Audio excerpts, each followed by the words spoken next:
the untold truth hiding in plain sight. From the kingdom of Kush to the today Ethiopia.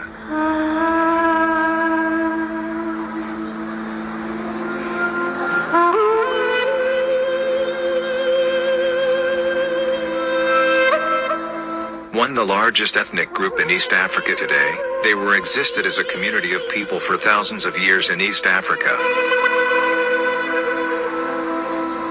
Available information clearly indicates that the land of Kush, Nubia, or the ancient Ethiopia, in Middle and Lower Nile, was the home of the Cushitic speakers. It's from there that they subsequently dispersed and became differentiated into separate linguistic and cultural groups.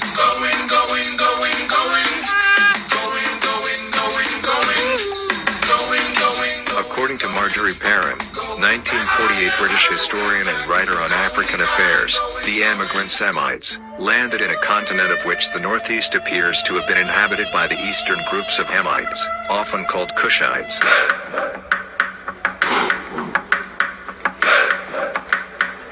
The various Cushitic nations inhabiting Northeast and East Africa today are the result of this dispersion and differentiation.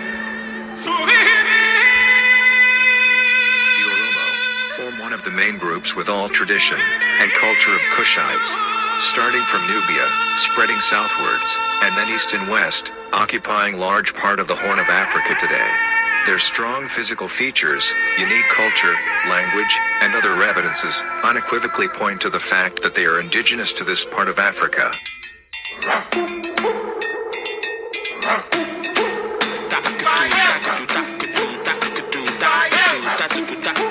Many historians have clearly mentioned that the ancient Egypt land Black KMT or Kemet was stolen from native African peoples, or the ancient Oromo ethnic group.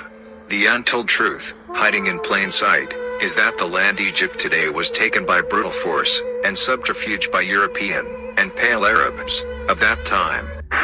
So Egypt has a very long and an interesting history, but the Oromo's land really is Egypt. Egypt is the Oromo's land.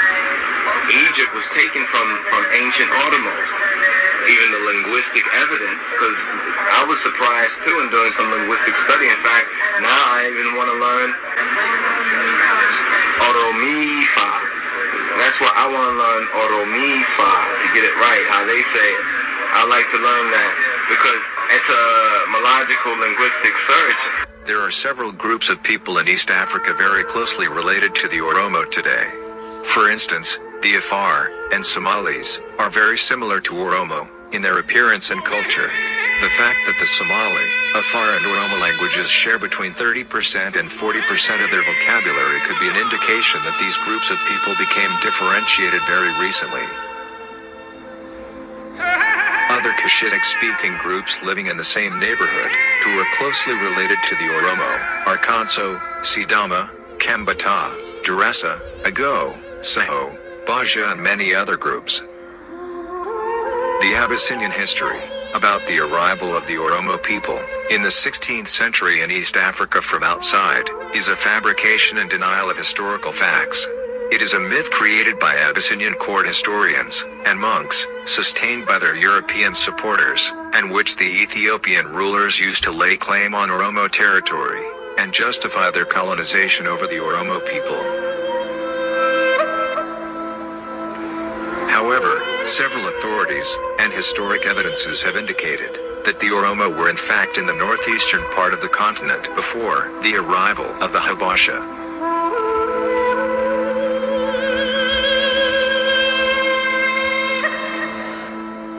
This short documentary is brought to you by Isaac Mo from Bull2 Media.